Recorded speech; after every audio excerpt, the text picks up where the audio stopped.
Welcome back everyone for update number 2.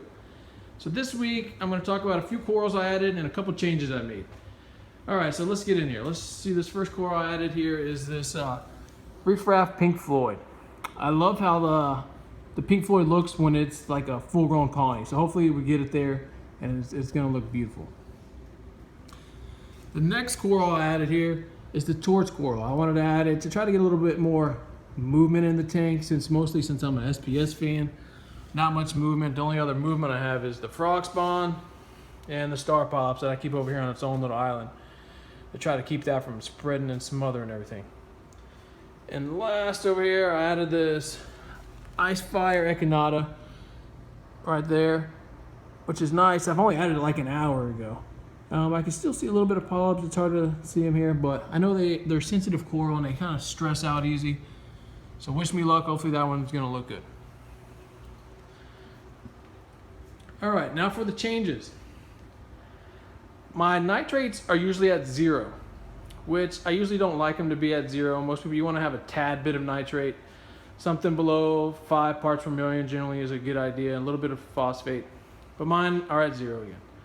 So I started dosing Red Sea Reef Energy, AMB, which is an amino and it adds some nutrients to the tank. But since my sand has turned brown. It's kind of hard to see in this light, but you can see the dark areas. It's all brown. I know diatoms is usually a new tank thing, but I've already had them on this tank and they've went away. But since adding the aminos, they're back. And so I think I'm gonna stop adding them, run my Chaeto light for a lot of hours and hopefully get my nitrates back down to 0. And hopefully I don't have any experience with pale colors or anything.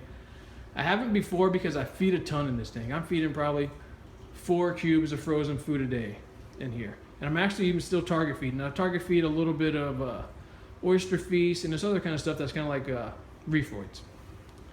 So I haven't lost any colors. If anything, the thing's a little bit of browned out right now from the stress from moving them to my 75 into here. But things are actually starting to get their colors back. One other thing I'm excited about is my Pink Floyd here. This thing is getting those nubs. They're getting bigger and bigger all over there. So hopefully the thing will be in a little mini colony here soon. And I'm actually seeing, this is the Battle Coral Spainbow. It was all brown, but you can see in the top it's starting to get the little green hue back, which I'm excited about. And I'm noticing that my little grafted Monty Cap is getting a little bit bigger. So I know they go pretty fast, and I love the grafted look to them. And so one of the other things I've changed, my wife and here, we were eating dinner one night, and the dinner table's right behind me, is we were looking at the Antheus here, the little Lyre 2 Antheus, and we noticed the smaller ones were like, hey, they look kind of a little more yellowish than their bright orange that we normally see. So I was looking online and I've seen some people said it could be the food you feed or your lights could be too bright. So I was just trying something new. So I ordered, let's see if we can see it here, New Life Spectrum Ultra Red. And it says that it's really good for bringing back the orange color in fish here. And it even has a little thing over here. It says, feed into yellow fish may cause a shift to orange coloration. Hey, that's good. That's what I'm looking for. So I've only started doing that on Saturday. So hopefully we'll see how it is over a month or so and see if they're starting to get their color back. So one of the things I'm excited about is of course you're excited about it in the beginning, and then people will say you get too much and you hate it, which has happened in the past. As I'm starting to get coralline algae on things. Besides all the little snail things, I don't know the exact name that's growing all over things, but you can see the big blotches on like my power head. I'm actually starting to get them on the overflow of coralline. And you can see them over here. Oh, there. It's starting to grow places, which I'm excited about. Shows things are in a good place. There we go. So also I'm gonna give a little update on the sump down here. Again, so I'm starting to run my Chaeto to get my nitrates back down, hopefully to get rid of this brown sand by my update or two. So here's down here. My Chaeto that I've cut it 2 days ago. The day before yesterday, I cut the Chaeto to about the size of a softball.